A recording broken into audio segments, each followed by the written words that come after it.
इस लेक्चर में हम लोग समझेंगे कि डेटा साइंटिस्ट जो होता है वो कौन होता है।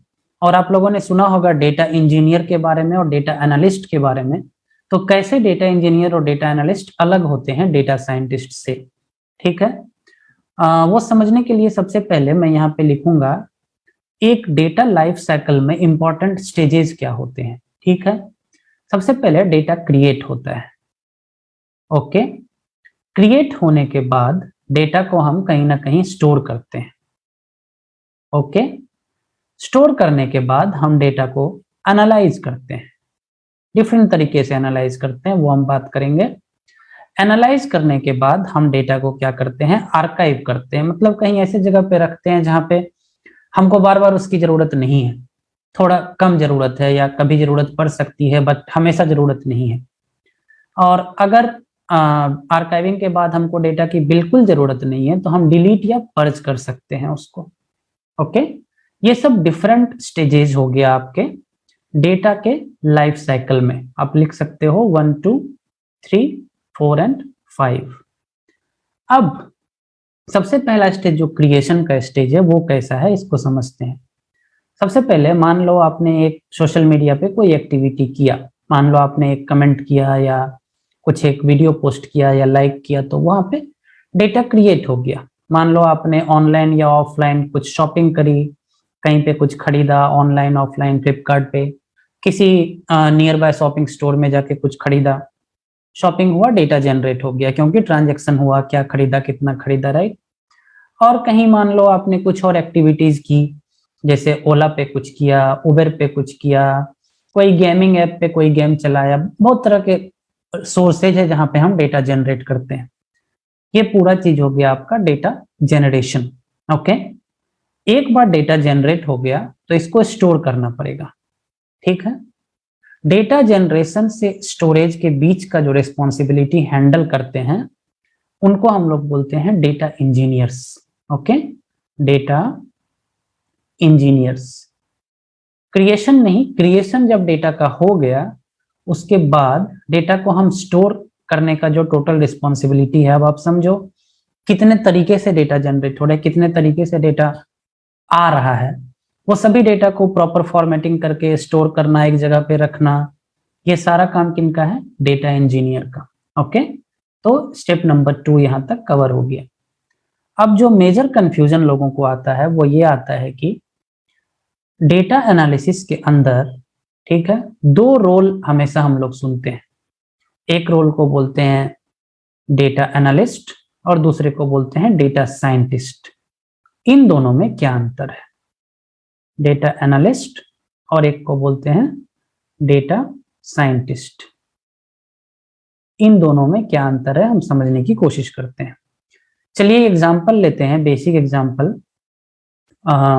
अमूल आइसक्रीम तो आप सबने खाया होगा, लिखते हैं यहाँ अमूल आइसक्रीम, आइस क्रीम, यार ये मान लो अमूल आइसक्रीम के पिछले 10 साल का सेल्स का डेटा मैंने आपको दे दिया।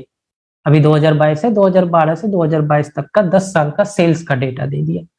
जब मैंने आपको वो डेटा दिया तो क्या क्या तरह के क्वेश्चन आप मेरे को आंसर कर सकते हो उस सेल्स के डाटा से।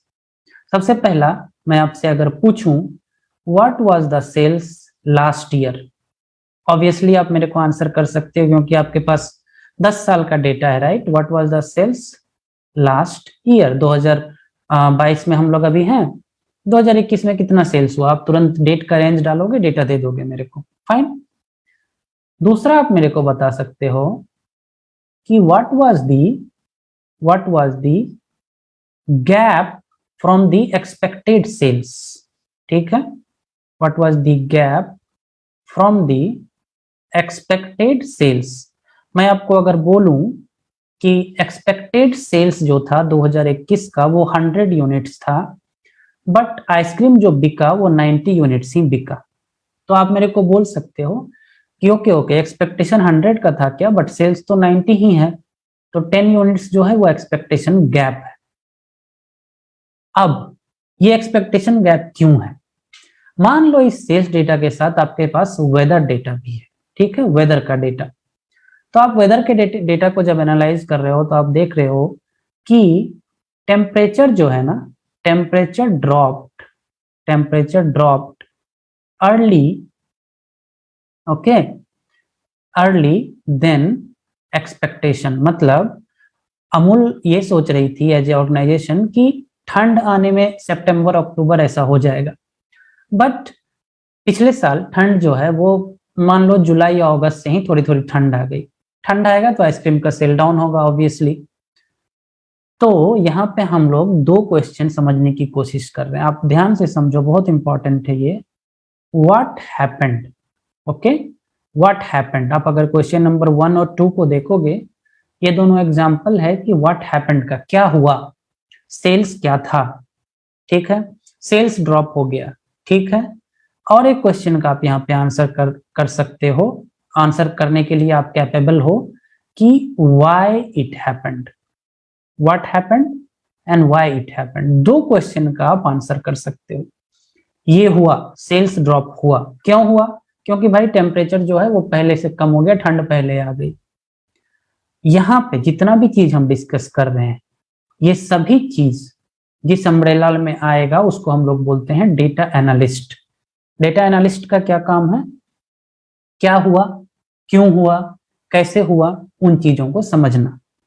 अब डेटा साइंटिस्ट इनसे अलग कैसे है? एक छोटा सा डिफरेंस है। डेटा साइंटिस्ट जो है, एक और क्वेश्चन नंबर 4 मैं यहाँ पे लिखता हूं, ओके, और यहाँ पे लिखता हूं what will be the cells next year. ठीक है, आप इसको अच्छे से समझने की कोशिश करो कि डेटा एनालिस्ट और डेटा साइंटिस्ट में क्या अंतर है। डेटा एनालिस्ट आपको बता रहा है कि पास्ट में क्या हुआ और क्यों हुआ, और डेटा साइंटिस्ट आपको बताएगा कि अगले साल क्या होगा। कैसे बताएगा वो हम बाद में डिस्कस करेंगे, बट कुछ मेथड्स, कुछ टेक्नोलॉजी, कुछ टेक्निक्स, कुछ चीजों को यूज करके डेटा साइंटिस्ट आपको बोलेगा कि ठीक है, नेक्स्ट ईयर आपका आइसक्रीम का सेल जो है वो 105 यूनिट्स होगा। यही एग्जैक्टली डिफरेंस है डेटा एनालिस्ट में और डेटा साइंटिस्ट में। डेटा एनालिस्ट क्या हुआ, क्यों हुआ, डेटा साइंटिस्ट आगे क्या होगा। अगले वीडियो में मैं आपको बताऊंगा कि दोनों के स्किल सेट में क्या डिफरेंस है और डेटा साइंटिस्ट का कोर स्किल सेट होता क्या है। आप इंटरनेट पे जाओगे तो आपको बहुत चीज सुनने को मिलेगा, ये चाहिए, वो चाहिए, ऐसा होता है, वैसा होता है। मैं आपको बताऊंगा कि इंडस्ट्री में कोर स्किल सेट जो आपको चाहिए डेटा साइंस में काम करने के लिए, वो क्या चाहिए, उसको कैसे डेवलप करना है, और भी बहुत सारी चीजें। अभी अगर हम डेटा पे ऊपर आएंगे यहाँ पे, तो मैंने स्टेप 3 एनालिसिस तक की बात की। स्टेप 4 और स्टेप 5 अभी आपके लिए उतना इंपॉर्टेंट नहीं है, इसको हम लोग बाद में देखेंगे कि आर्काइविंग और पर्जिंग कैसे करते हैं डेटा का। अभी बिगिनिंग स्टेज में इतना इंपॉर्टेंट ये नहीं है, ठीक है। तो इसको हम लोग देखते हैं बाद में, और हम लोग समझने की कोशिश करते हैं कि डेटा साइंटिस्ट का कोर स्किल सेट क्या होता है, ओके।